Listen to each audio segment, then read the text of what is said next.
在美国海军尼米兹号航母前来南海挑衅之际，我国海军的山东号航母编队也已经在南海严阵以待。来看详细情况。Hello， 各位老铁，大家好，欢迎收看本期迷彩虎，我是虎妞。上月中旬开始，我海军在西太平洋海域进行了史无前例的实战演练模拟演习。解放军海军先后派遣了包括辽宁号航母、3艘055万吨大驱等在内的海上战斗群，穿越伊岛链南下后，进一步长驱直入，在关岛附近海域进行了中国海军航母战斗群首次2岛链实战模拟演练。美方认为，中国海军在关岛附近进行了模拟攻击关岛美军基地和美军航母舰队的实战演练。因为解放军航母战斗群出现的地域位于关岛以西500千米处，这意味着岛上的美军基地已经处于解放军歼15舰载机部队的打击范围之内了。这也是解放军航母第一次将关岛置于自身打击范围之内。解放军在关岛附近进行演练时，美国海军在西太平洋地区并无航母打击群活动。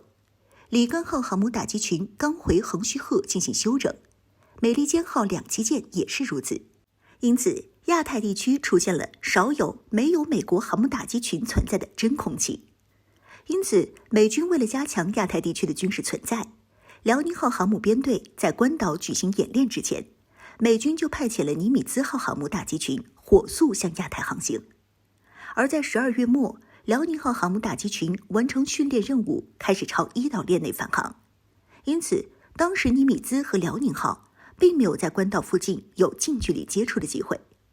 而尼米兹号航母打击群却从菲律宾东部海域活动，穿越巴士海峡后直插南海进行战备训练。尼米兹号航母打击群除了航母，还有3艘盾舰随行护卫。尼米兹号是美国尼米兹级核航母的首舰，51年前正式下水，服役到现在将近50年，是美国海军现役舰艇中舰龄最长的航空母舰。尼米兹号航母从去年12月完成维护工作，开始动身前往亚太地区。想必在今年的前半年内，这艘航母会一直在亚太附近活动，继续充当美国干涉的爪牙。有分析认为，尼米兹进入南海之际，有可能会进行挑衅行动，因为在中允号事件后，美国航母再闯南海，摆明了是想进一步打乱区域局势。尤其是在越菲两国元首访华达成阶段性协议，缓和南海争议之后，不排除美国进一步拉拢南海域内国家的行动。当然，这些都是徒劳的。美国在南海地区独步天下的日子，早在2016年的南海仲裁案过后就已经结束了。现在，南海域内大部分国家都在和中国保持进一步的合作关系，自然不可能给美国再次充当马前卒，在南海问题上率先发难。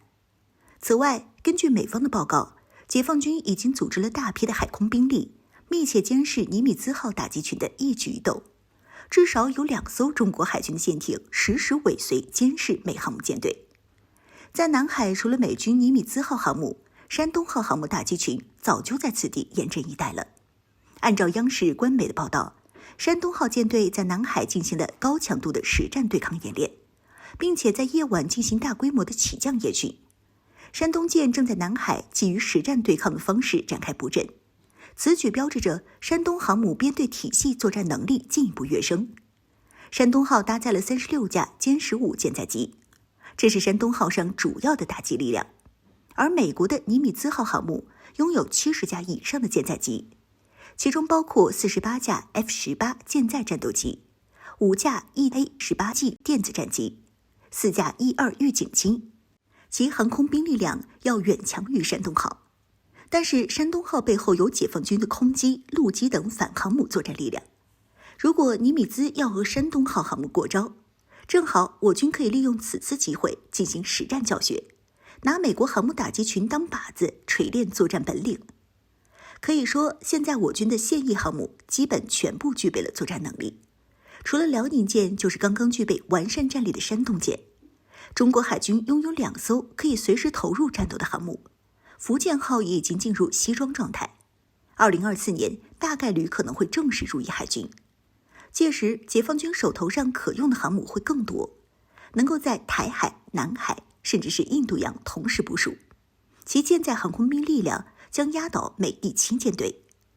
所以说，从今年开始，南海局势预期会向更加平稳方向发展。如果美国人不识相，派遣航母挑衅，肯定会遭到我军的严格执法。